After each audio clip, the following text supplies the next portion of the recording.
আসসালামু আলাইকুম ওরহমতুল্লাহি ওবারাকাতুহু। ইতিহাস নিয়ে ইকরা বাংলার আয়োজন হিস্ট্রি অব দ্য ডেতে সবাইকে স্বাগত। আজ আমরা ইতিহাসের পাতার ৭ ফেব্রুয়ারি নিয়ে কিছু জানব। ১৩০১ সালের আজকের দিনে এডওয়ার্ড অফ কার্নারফন ওয়ালসের প্রথম ইংরেজ যুবরাজ হন। এডওয়ার্ড অফ কার্নারফন পরবর্তীতে রাজা দ্বিতীয় এডওয়ার্ড নামে পরিচিত লাভ করেন। ১৮৬৫ সালের এই দিনে ইংরেজি পলমল গেজেট প্রথম প্রকাশ হয়।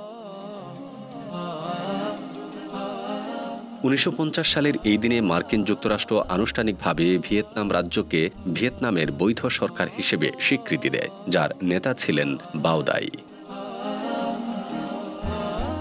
১৯৭৪ সালের আজকের দিনে মধ্য আমেরিকায় অবস্থিত ছোট্ট দেশ গ্রানাডা স্বাধীনতা লাভ করে।